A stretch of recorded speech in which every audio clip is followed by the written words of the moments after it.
On the night of August 24, 2001, Air Transat Airlines Flight 236 was flying from Toronto to Lisbon.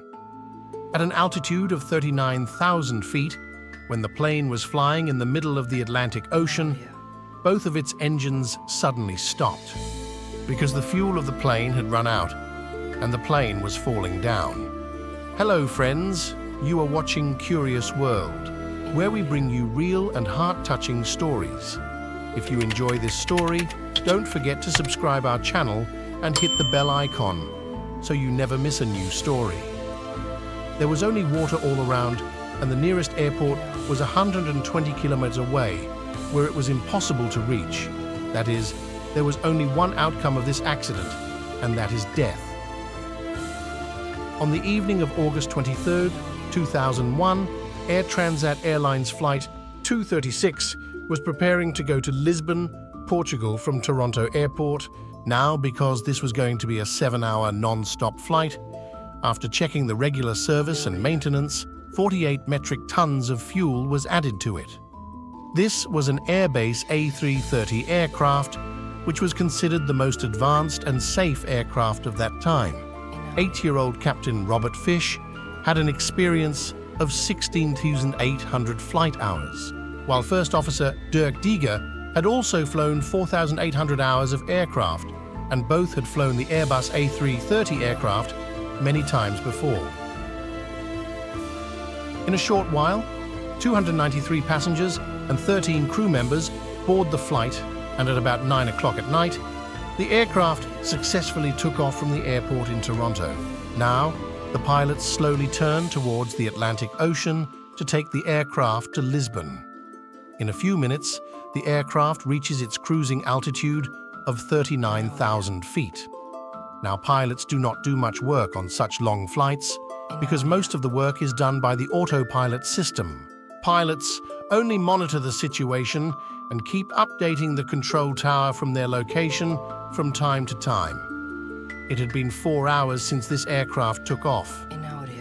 Everything was going normally so far, and most of the passengers in the aircraft had fallen asleep. In a few minutes, the aircraft had reached the middle of the Atlantic Ocean. Then Captain Robert Fish's eyes turned towards the control panel of the aircraft's engine number 2, where some abnormal readings were coming, meaning the warning bell had rung. And with this, the tough test of the flight pilots began. At about 1 o'clock at night, the pilots saw that the oil pressure had increased a lot in the engine on the right side.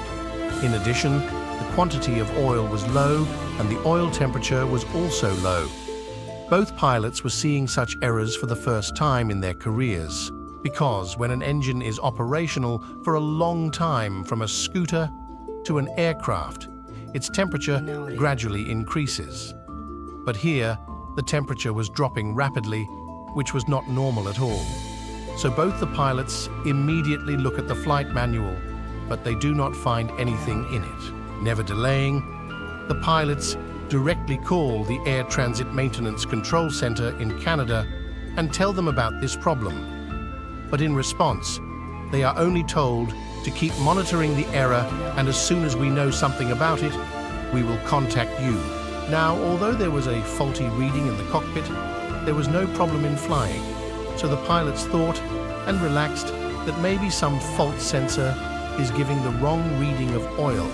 But what was going to happen to them later was still written in black letters in the history of air accidents. Anyway, about half an hour passed. Then, another advisory message was displayed on the cockpit screen in front of the captain. But this message was not related to oil, but related to fuel. In fact, the fuel of commercial airlines is equally distributed in their wings. But the warning was displayed on the screen that fuel is less in the right wing as compared to the left wing. But this problem did not seem too big to the pilots, because many times, even if a few liters of fuel is less, such warnings come. Then the crossfield valve is opened and the fuel is equally distributed in both the wings. So this time too, the pilot did something that equalized the amount of fuel in both the wings. But after 10 minutes, the captain sees a low fuel warning in the display. Only then he finds out that fuel has decreased again in the right wing. And now, even if both the wings are combined, there is not enough fuel to reach Lisbon. At this time, only 7 tons of fuel was left in the plane, which was only 6% of the total capacity of the plane, and this was also decreasing rapidly. In this way, the pilot had no choice but to divert the plane. Then he took the decision to land at Legis Airport, which is located in his nearest Terceira Island, and immediately contacted the traffic control there and told the whole thing. But both the pilots were being asked this question, that why is the fuel decreasing, and will we be able to reach Legis Airport or not? Then the captain immediately told the flight attendant to check the right wing from the window. Is there no fuel leakage from there? But in the thick darkness of the night, the flight attendant did not see anything. Now the condition was such that 1 ton of fuel was running out every 5 minutes. Now they had only 25 minutes of fuel left, which was not even possible to reach Terceira Island. Then the maintenance team told the captain to take the plane to a height of 20,000 feet so that the fuel leakage is confirmed, but the captain clearly refused to do this because he believed that even if the fuel leakage is confirmed, we will not be able to catch the height of 49,000 feet again. And at least by gliding from 49,000 feet, we can come a few kilometers ahead. Then suddenly, the right engine of the plane caught fire, which confirmed that the leak was happening. The passengers sitting inside the explosion had a lot of fun, which started shaking the plane. Then the captain requested the passengers to sit quietly. The plane now had 4.5 tons of fuel, and only 1 engine was left, which was not possible to cruise such a big plane. In this way, the attitude of the plane began to decrease gradually. Now only 600 kilograms of fuel was left in the plane, which was now 240 kilometers away from its destination. Then what the captain was afraid of happened. The left engine of the plane also caught fire due to running at full thrust. And now the flight started gliding on the Atlantic Ocean without any engine. In addition, the power system of the plane also collapsed, causing darkness in the entire cabin. However, the important equipment of the cockpit was also running on emergency support.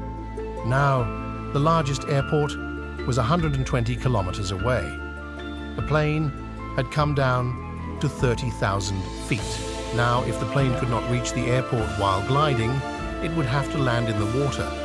So the crew members immediately started preparing the passengers, but landing in the water is quite dangerous because it has to face a lot of impact by the passengers, and even if they survive the impact, they can also drown in the water. Now it is quite difficult to glide a heavy commercial plane.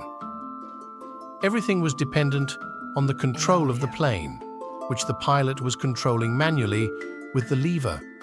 The height of the plane was decreasing by 200 feet per minute. That is, the next 15 minutes, the story of the lives or deaths of 306 people on the flight was going to be written. After a few minutes, the distance between the plane and the airport had reached 15 kilometers. At this distance, the altitude of the flight is advised to be kept at 3,000 feet, while the altitude of this plane was 13,000 feet. But if the captain had lowered the flight forward and reduced the altitude quickly, there was a 90% chance of crash landing. In this case, the pilot made a 360-degree turn there, which was the same distance between the plane and the airport, but the altitude had reduced from 8,000 feet to 5,000 feet, which was still more than 2,000 feet above the recommended level. But now it was not possible to set 360 degrees. Therefore, the pilot turned the plane towards the runway of the airport and then made some S-turns. In this zigzag pattern, the plane got some extra time to reduce the altitude. Now, normally, to keep the nose of the plane up during landing, flaps and engine thrust are used, but the pilot could not even open the flaps without engine thrust, because by doing this, the air drag obtained from the flaps would have lowered the plane further and the crash landing would have happened. Therefore, the pilot decided to land with the flaps closed. Due to this, there was a very fast collision between the plane and the runway, and in 12 minutes, 8 tires burst, due to which the plane was skidding to one side. But the captain applied the brake very intelligently and slowly, and finally, the plane stopped. But then the plane's landing gear caught fire with a big blast. However, the emergency crew present near the runway immediately put out the fire. In this way, the brave pilots of Air Transat Flight 236 saved the lives of 306 passengers. And to date, this is the only plane in history that has made a record of reaching its destination by gliding for so long, without any engine. But now the question was, where did the problem occur? When this was investigated, it was found that during maintenance before takeoff in Toronto, engineers had changed a part of the plane's engine which was not perfectly fit. Due to this, there was a vibration in the operational condition of the engine, which burst the fuel line nearby. However, the pilots were also told that they did not pay much attention to fuel leakage and left the crossfit valve open for a long time, due to which the fuel of engine 1 also began to leak in engine 2 and the fuel ran out. So friends, do tell us in the comments. If you like our efforts in the video, then like and share the video and press the bell icon so that you don't miss the notifications of the upcoming videos. See you in the next video. Till then, bye-bye.